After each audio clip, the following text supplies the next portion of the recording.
ठीक है, now we are going to practice on adjustments in cash flow statement and treating fixed assets. Fixed assets के adjustment को कैसे treat करें जब प्रोविजन फॉर डेप्रीसिएशन अकाउंट दिया हो इज गिवन। ठीक है, प्रोविजन फॉर डेप्रीसिएशन अकाउंट का एक ऑल्टरनेटिव नाम भी है, that is accumulated depreciation account. ठीक है, इसको हम डेप्रीसिएशन रिजर्व भी कह सकते हैं।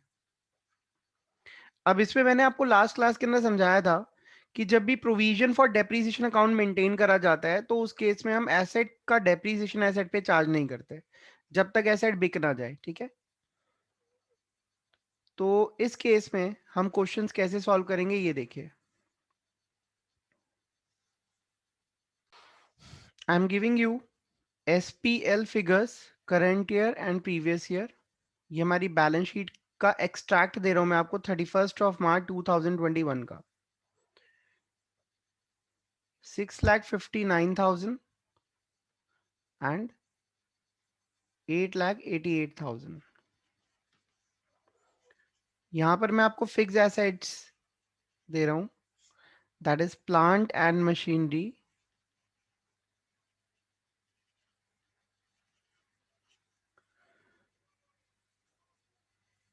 50 lakhs,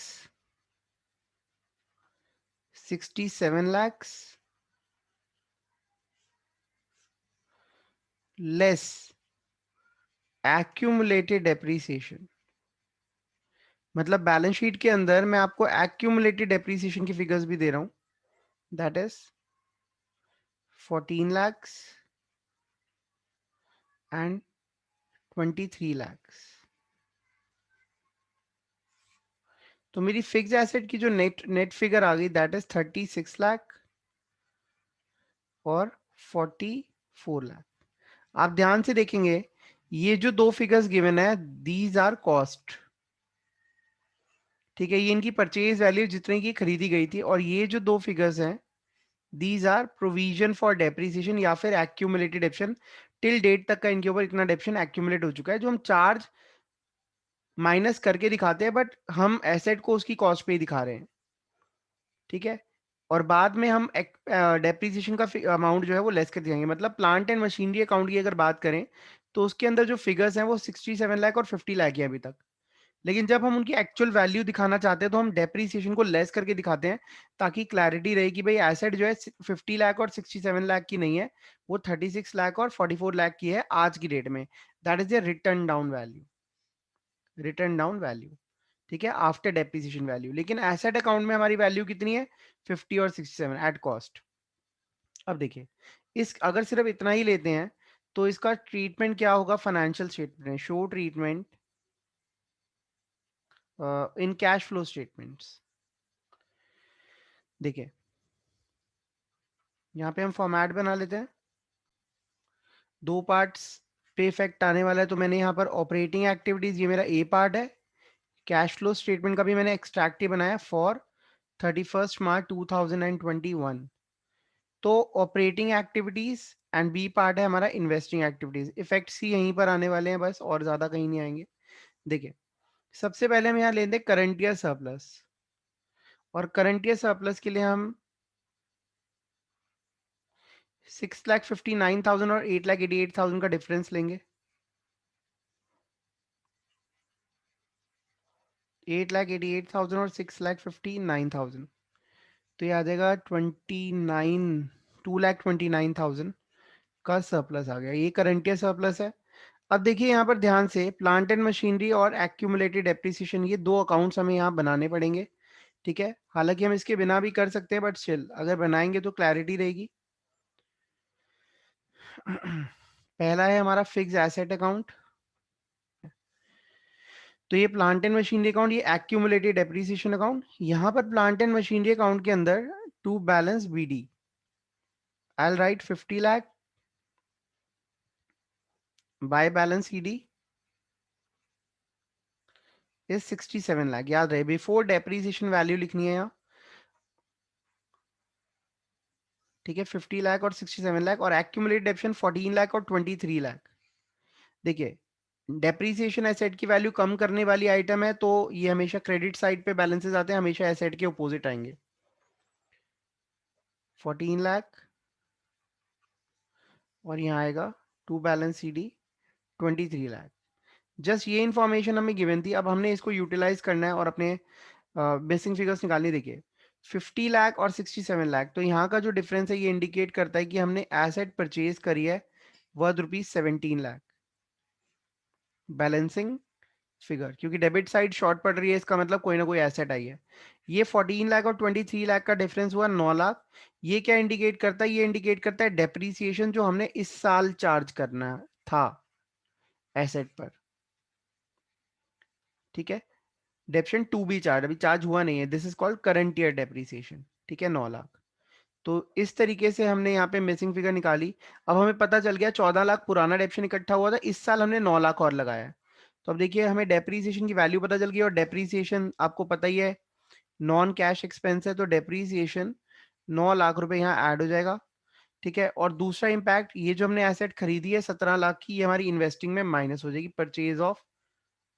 purchase of plant and machinery 17 lakh. इसमें कोई डाउट है तो पूछ लो, ये हमारा ट्रीटमेंट है कैश फ्लो स्टेटमेंट के अंदर।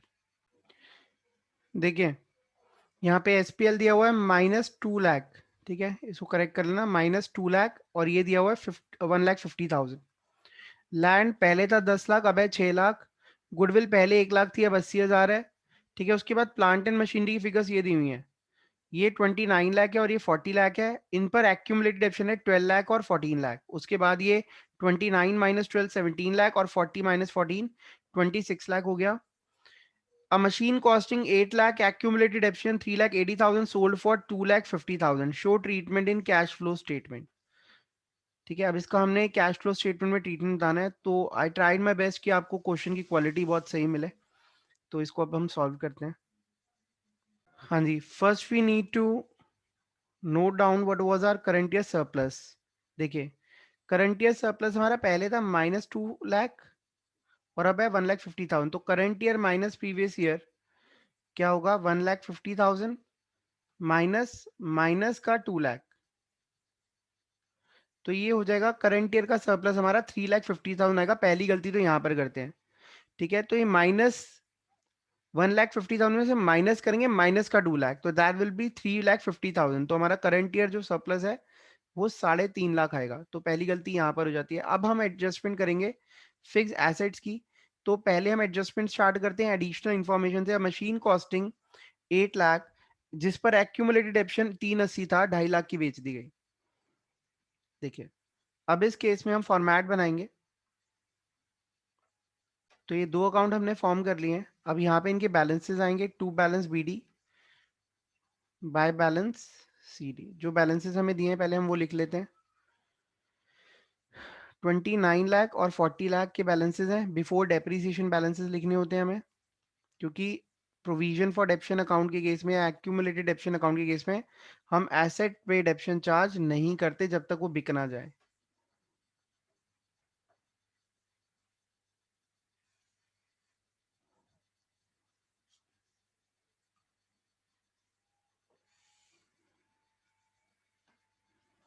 हाँ जी, अब देखिए 12 लाख और 14 लाख का एक्यूमुलेटेड डेप्रीसिएशन है यहाँ पे। तो ये आ गया 12 लाख और ये आ गया 14 लाख। ठीक है, अब करना क्या है? क्वेश्चन की जो क्वेश्चन ने एडजस्टमेंट जो बताई है उसको ट्रीट करना है। मशीन कॉस्टिंग जो 8 लाख की थी, जिसपे 380 डेप्रीसिएशन एक्यूमुलेट था, वो 2.5 लाख की बेच दी। तो अब देखिए अगर हमें पता है कि जो एसेट बिकी है उस पे एक्यूमुलेटेड डेप्रीसिएशन 3,80,000 है, तो सबसे पहले तो वो 3,80,000 हम उस पर चार्ज कर देंगे। ठीक है, चार्ज टू मशीन। ठीक है, ये चार्ज हो गया, यहां पर आ गया। तो बाय एक्यूमुलेटेड डेप्रीसिएशन अकाउंट 3,80,000 का हमने डेप्शन चार्ज कर दिया। इसके बाद हमने उसको बेच दिया बाय बैंक अकाउंट 2,50,000 में, that is sale of machine, right. अब देखिए आप खुद ही देखें, अगर 8 लाख की कोई एसेट है, उसमें से हम 3,80,000 उसकी वैल्यू डेप्शन चार्ज कर देते हैं, तो उसकी वैल्यू कितनी रह जाती है? 4,20,000। ठीक है, डेप्शन चार्ज करते ही 380 का डेप्शन चार्ज करते ही वो 420 की हो गई। अब 420 के एसेट को हमें अगर 2.5 लाख में बेच रहे हैं तो हमें 1,70,000 का सीधा सीधा नुकसान हो रहा है।